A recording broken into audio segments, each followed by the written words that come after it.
Good morning, everybody. Mike Vacchi, Princetontrader.com, here with your Thursday morning pre-market webcast. Okay, daily chart.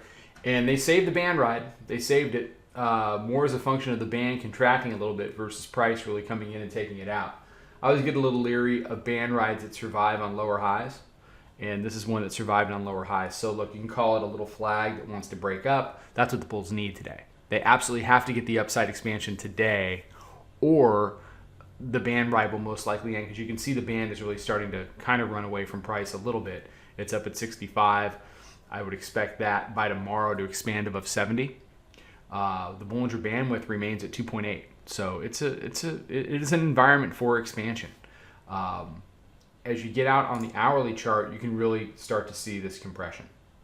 And you've had a couple false breaks to the downside, a couple false breaks to the upside. And that's the way it goes. So all you can really do is just, I mentioned it in the midday update yesterday.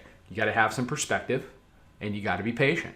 So they took the air out of it last night, into the close yesterday a little bit. They had tried to take out 62.5. They did a false break above the band, brought it all the way back down pretty quickly. Nice 10 handles on, whatever you want to call it. Sanction news, or there were a couple other things floating around. The reality, though, for me is if there was any real news in the market, it would have gone down a heck of a lot more than 5 or 10 handles into the close. So it found its car keys around 52.53 last night. That got us long against 53 overnight, which has turned into a decent little way to start the morning for us. We've got some profits taken.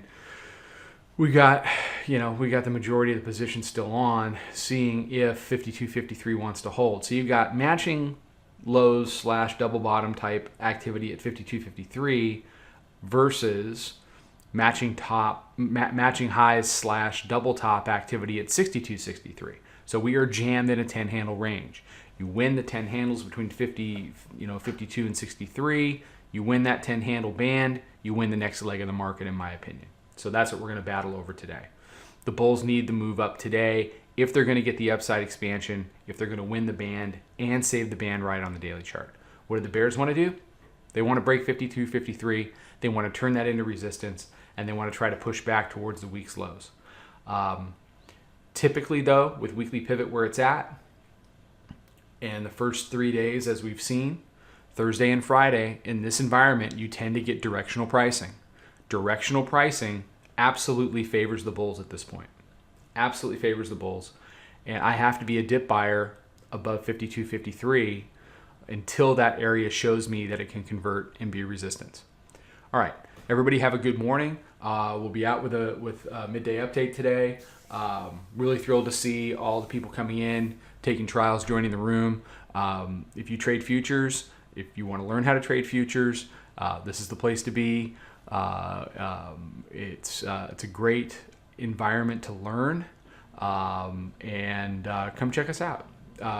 We would love to have you, and it's a good time to start because we're heading into the fall, and you got a lot of new people coming on that are learning right along with you. All right, take care, everybody. Trade them well, and I'll talk to you soon. Follow us over on Twitter, Instagram, and Snapchat at Princeton Trader. Check us out on Facebook and join us for a free trial at www.princetontrader.com. Trade them well.